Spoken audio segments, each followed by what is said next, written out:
Bismillahirrahmanirrahim. Assalamualaikum warahmatullahi wabarakatuh. Nah, selamat pagi anak-anak.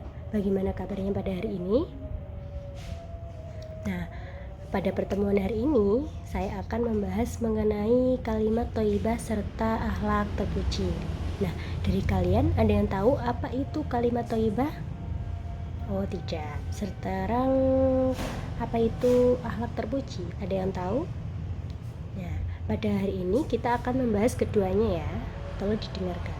Nah, kalimat thayyibah itu adalah ucapan-ucapan yang baik yang mengandung zikir serta mengingat Allah. Nah, jadi kita itu mengucapkan kalimat thayyibah, kita itu sedang mengingat Allah. Dengan begitu, hari kita akan menjadi lebih tenang, tidak mudah marah, serta merasa dekat dengan Allah.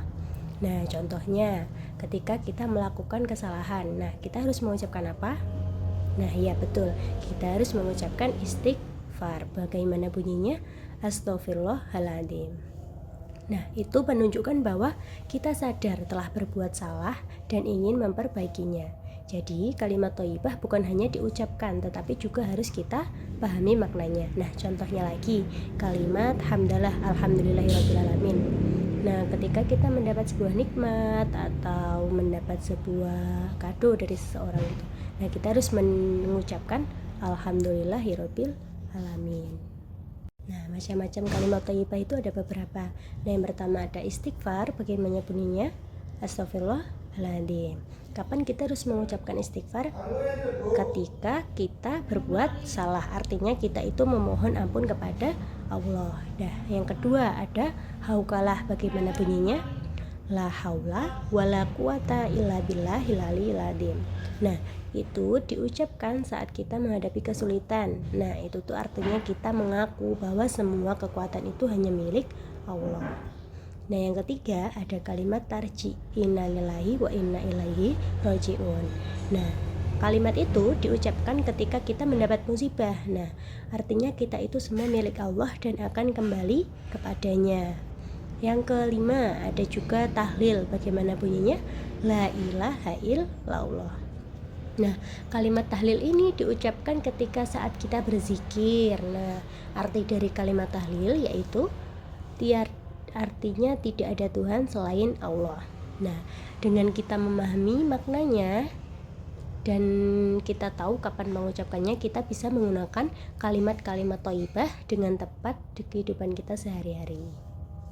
Selanjutnya kita akan membahas mengenai akhlak terpuji. Nah, akhlak terpuji itu perilaku yang sesuai dengan ajaran Islam. Nah, akhlak ini tuh sangat penting untuk menunjukkan bagaimana sikap kita terhadap orang lain. Nah, anak yang memiliki akhlak yang baik biasanya seperti sopan, jujur, tanggung jawab, adil, bijaksana, dan lain-lain. Nah, akhlak terpuji ini tidak hanya dilakukan di sekolah, namun juga di rumah, di lingkungan, di masyarakat. Nah, sekarang kita akan membahas mengenai akhlak terpuji. Nah, dari anak-anak ada yang tahu apa itu akhlak terpuji? Oke, akhlak terpuji yaitu akhlak perilaku yang baik yang sesuai dengan ajaran Islam. Nah, akhlak ini tuh penting bagi kita semua karena menunjukkan bagaimana kita menyikapi orang lain. Nah, contohnya kita ada teman yang susah, nah kita harus menolong. Nah, akhlak terpuji ini tidak hanya dilakukan di sekolah, namun juga di rumah, di lingkungan masyarakat, di tempat umum, dan lain-lain. Anak yang memiliki akhlak terpuji ini biasanya itu sopan, jujur, tanggung jawab, dan lain-lain. Nah, sekarang ada beberapa jenis-jenis akhlak terpuji. Nah, seperti contoh di atas ya. Nah, yang pertama ada sabar. Apa sih itu sabar? Nah, sabar itu tidak marah ketika kita menghadapi suatu masalah. Nah, semisal ada teman yang jahat pada kita, nah kita terus bersikap sabar, tidak boleh marah-marah. Nah, yang kedua ada disiplin. Disiplin itu tepat waktu. Nah, contohnya ketika anak-anak berangkat sekolah, nah itu harus tepat waktu, jadi sebelum bel berbunyi. Nah, yang ketiga ada tanggung jawab. Tanggung jawab itu taat aturan, mengerjakan tugas dengan baik. Yang keempat ada pemaaf. Nah, pemaaf itu jika ada yang salah kita harus mudah untuk memaafkan. Selanjutnya ada mandiri. Mandiri itu melakukan sesuatu sendiri tanpa bergantung kepada orang lain. Selanjutnya ada adil. Nah, apa sih itu adil? Adil itu tidak pilih kasih. Dan yang terakhir ada bijaksana. Berbijaksana itu berpikir sebelum bertindak. Semisal kita mau melakukan sesuatu, nah kita harus memikirkan apa sih resikonya, dampaknya, dan juga yang lain-lain. Nah, sekarang cara untuk membiasakan akhlak terpuji serta kalimat thayyibah. Nah, yang pertama ada mengucapkan kalimat thayyibah setiap hari. Seperti misal kita mendapatkan nikmat, kita harus mengucapkan alhamdulillah.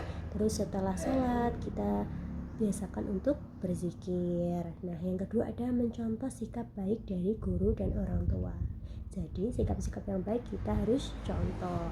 Nah, yang ketiga ada berlatih bersikap sabar dan disiplin. Nah, kita harus bersikap sabar dan disiplin dalam berbagai hal. Yang terakhir ada selalu berusaha melakukan hal baik.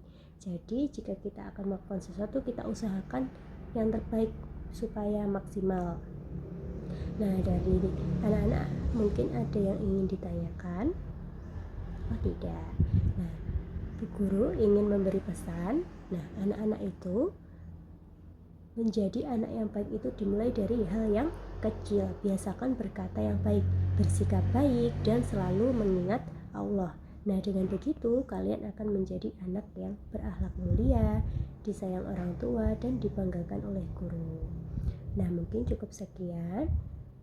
Ada kurang lebihnya, saya mohon maaf. Terima kasih. Wassalamualaikum warahmatullahi wabarakatuh.